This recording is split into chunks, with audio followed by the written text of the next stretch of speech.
Good morning. Welcome to Tuesday's early morning intuitive guidance.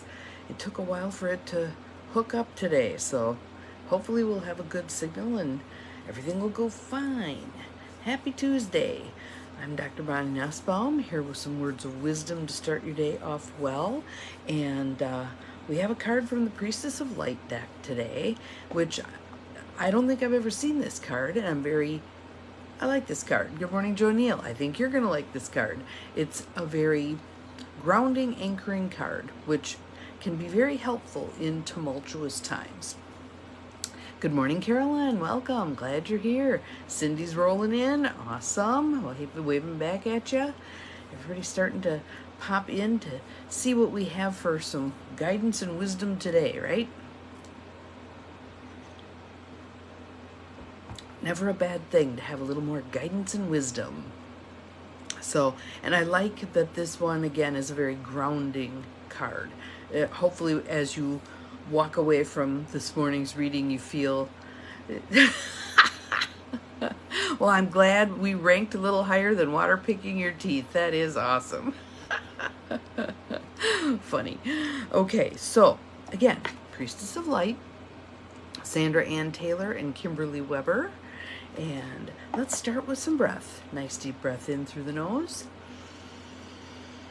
out through your mouth, and ground through your feet, like you're sending roots down into Mother Earth. In through the nose, out through the mouth, driving those roots even deeper. Good morning, Joe Bell. Glad you are here. And much like a tree, you keep breathing, I'll keep talking. What else is new, right? There's a long tap root that really holds you in place, grounds you, allows you to stay firmly anchored to Mother Earth. And then there's all the little feeder roots, the little side roots that are for nourishment, that draw nourishment from Mother Earth into your being. So draw it up with the inhale and drive the roots deeper with the exhale. Inhaling that nourishment, exhaling into deeper grounding. Just keep that breath going for a little bit. Allowing that circular connection with Mother Earth to reestablish, to strengthen, to deepen. Just enjoying how that feels. And now with the next inhale, I want you to spin open your crown chakra, drawing in healing energy from above. And with the exhale, moving that through your whole body. Good morning, Beth. Glad you're here. Inhaling that healing energy. Exhaling it throughout your body. So we have grounding and healing happening at the same time. Just keep your breath going. Nice, deep belly breaths. And if you'd like to do a little tapping, feel free to do that. Very grounding, very centering. Getting you ready for today's message, which again, Priestess of Light, Sandra Ann Taylor and Kimberly Weber. For those of you who have the deck and want to follow along, it's card number 12. It's called Touching Earth, Planting Something New. And so you can see where the angel's hands touch the earth, there's light being transferred. Good morning, Gwen. Welcome. Glad you're here. Good morning, good morning. And notice the rainbow kind of running through her wings. I'm going to move a little closer so you can see her headdress. Just a beautiful energy there. A peaceful energy is how I perceive it. How do you perceive it? Touching earth, planting something new. So here's what it says.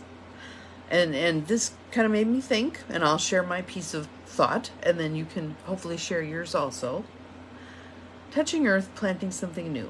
The law of cause and effect is always at work in your life. And this card is telling you to bring a greater consciousness to the causal seeds you are planting in your energetic field. What thoughts are you thinking? What habits are you holding? All of those things that influence the seeds that we plant. The angel of the rainbow is sending a full spectrum of light and color to nourish your highest intentions and help them grow. and you can assist her, you can use her assistance to cultivate the destiny you desire. So notice, she's not trying to feed the crap that we plant. She's feeding the good stuff. All right? So let's draw on her energy and let's watch what we're planting. How often are we saying things like, I can't, or isn't this terrible, or whatever. We need to clean up our language. We need to clean up our thought process.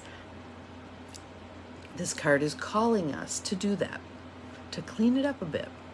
What have we gotten a little complacent in terms of allowing negativity into our lives? Time to clean it up. Good morning, Holly. Welcome. We have Touching Earth, Planting Something New today. It's time to consider the garden of your dreams and take action that will produce beautiful blossoms and a bountiful harvest. Again, there are no limitations. In the universe, there are no limitations. We create the limitations through our thoughts, our feelings, our beliefs. Who has control over our thoughts, our feelings, and beliefs? We do. Are we exposed to tons of influences? Absolutely. I was talking with a client about this yesterday, and he is of great artistic spirit and is working in very technical fields. Good morning, Linda. Welcome.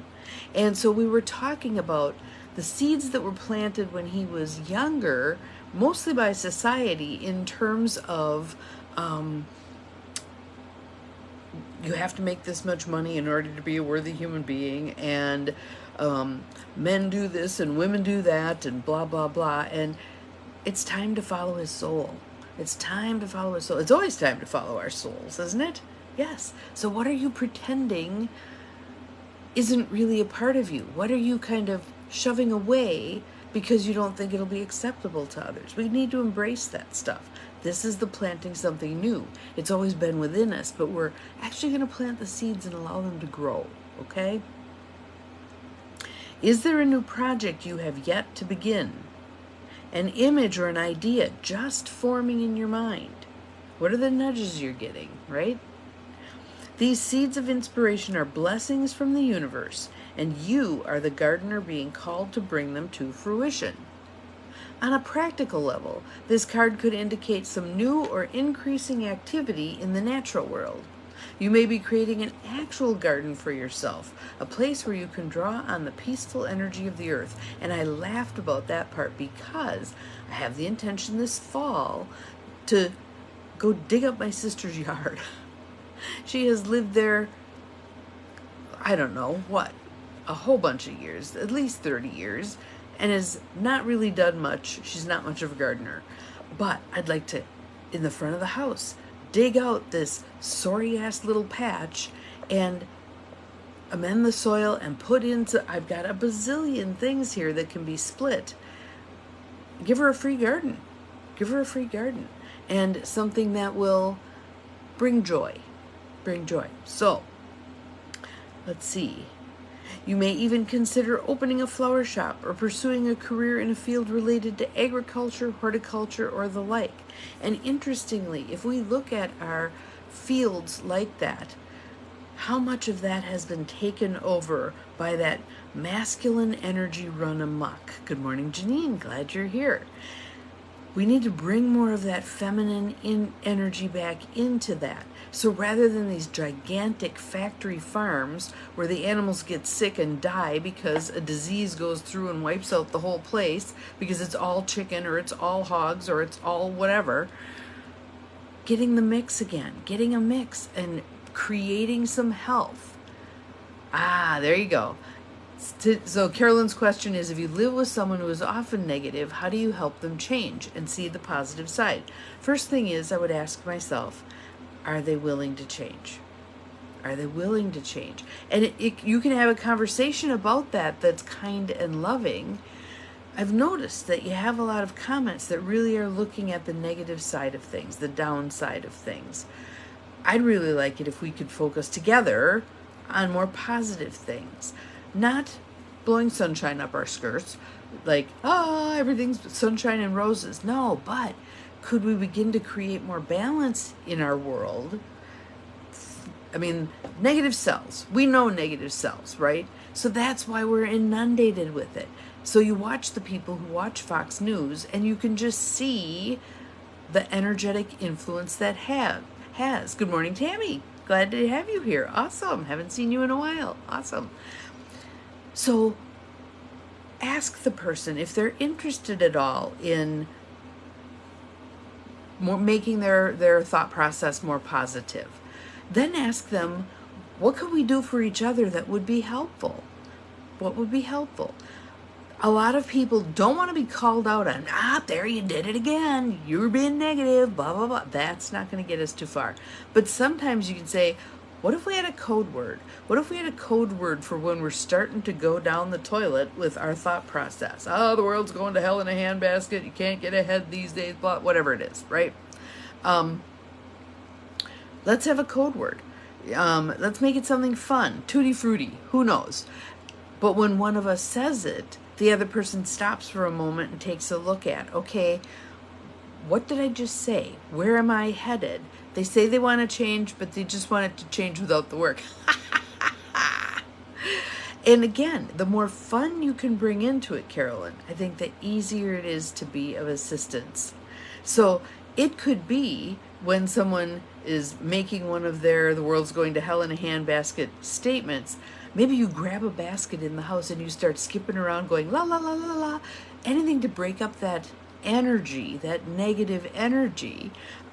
Maybe it's holding up a basket and saying, "This basket, do you think this is big enough?"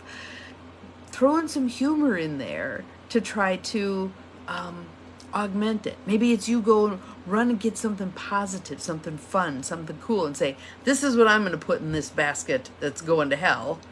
You know, maybe it's a fire extinguisher, whatever. Something that's kind of cheeky that helps things shift. You can also be very conscious of your own thoughts. And what do you add to that conversation? How do you not contribute to the negativity? Maybe it's shifting the conversation. The world's going to hell in a handbasket. Look at that cool bird out the window. Eventually that person begins to figure out she ain't going there with me anymore. She's not going to do the ain't it terrible, horrible, awful. She's focusing on the positive. And for our health, it is incredibly important that we focus on the positive. There was, I don't know if there still is, I'm assuming it's still there, but there was a center in California called the Simonton Center. And it was a whole facility designed to help people stay in the positive as part of their recovery from cancer. And I had a friend who went there, this was years ago, and she's done beautifully. And she does very much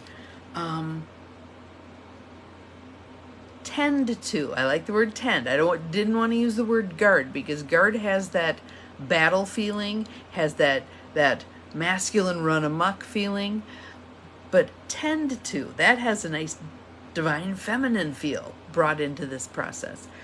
Tend to her positive thoughts and her physical health and her beautiful gardens and the things that she did and does for her own well-being, And my thing is, I want us all doing this prior to having a health scare that makes us go, ooh, I got to clean this up. No, let's do it now. Let's not get to the point where we have to have the health scare. Carolyn, you've been walking that path. Let's do a bunch of stuff on the front end that helps us not have to go there again. You've learned what you were meant to learn from that. You've walked with it. You've gleaned brilliant insights. Let's run with them. Let's see here. You might find yourself volunteering to clean up the environment, plant trees, or help our Mother Earth in some way. I love my kid, my oldest kid, he's 30-something now, but he's this renegade who has all these little trees growing in buckets in his yard, and then in the night he sneaks out to parks and plants them. More trees. Trees are good. We need lots of trees. What else could we plant that would be good? How about in your house? Get yourself a spider plant. They're very good at cleaning our air. Tend that spider plant. Add a little greenery to your life. Always a good thing. Always a good thing. I'm currently hovering over our tomatoes because it appears that every time one of them gets a little bit pink, the chipmunk decides to eat the whole bottom out of it. So we may not have any vine-ripened tomatoes this year. It may have to be I pull them just before the chipmunk is going to decimate them so that we at least get a few. Yeah. Let's see here. Always remember to plant the seeds of optimism, self-love, and belief in every goal and in every area of your life, for out of that energetic garden grows expanding joy. Okay, so right now, I want you to think about all the areas of your life. I'll just list some off, but I want you to do a check on them. How is that garden of yours growing? How is your financial garden growing? How is your energy garden growing? How is your friendship garden growing? How about your intellectual garden? Emotional garden? Mental garden? Physical garden? How are those gardens growing? Your work garden, your fun garden, your vocation and your avocation. How are all those gardens growing? Pick one that's maybe a little bit weedy or seedy, and let's do some stuff with it. Let's keep tending to the ones that are going well. We want to keep those going well. But pick one of them that needs a little bit. My clutter garden right now needs some attention. It needs some stuff pulled. It needs some stuff encouraged to grow, etc. So what about for you? Pick one. Put it in the feed. Which garden do you want to tend a little bit more right now to turn it into that positive garden of optimism, self-love, and belief? And the affirmation is, I plant the seeds of my future in every present moment. If we're planting tomato seeds, we are not going to get cucumbers. If we are planting an oak tree, we are not going to get a willow. If we are planting weeds, we're not going to get fruit. What are you planting? What are you planting? Are you planting what's in your highest and best good? Even just saying that, I plant what's in my highest and best good. I tend what's in my highest and best good, right? So, I plant the seeds of my future in every present moment. I nourish my destiny with action and joyous expectations. So, that is our card for today. Touching Earth, planting something new. There she is again.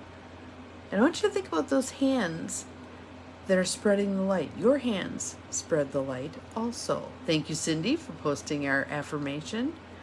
Your hands spread the light also. So let's take a moment with that. Rub your hands together. And I want you to just put them out to the side. Feel the energy moving. These are positive seeds that you're sending out to the world. You can send them to specific people. You can send them setting the intention that some of the energy that others on this call, there's 8 of us right now, including me, feel my energy coming to you. I feel your energy coming to me.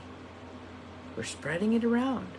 We're getting it moving. We're energizing it, buffing it up, right? Let's get this thing moving. A little bit of water here, a little bit of fertilizer there, a little bit of sunshine, and things are growing. We are growing. We are changing, right? Awesome. And you can do that anytime you want. I like doing that when I pass bodies of water. I like sending bodies of water energy. Water is life. Water is life. I want to send love and good energy to water, wherever I see it. So, have an awesome Tuesday. Be aware of what you're seeing today. Be aware of what you're hearing today. Be aware of what's coming out of your mouth today. All right? And let's clean it all up. Spiff it up. Have an awesome Tuesday. We'll see you again tomorrow. Remember, you're capable of far more than you think you are. Bye-bye.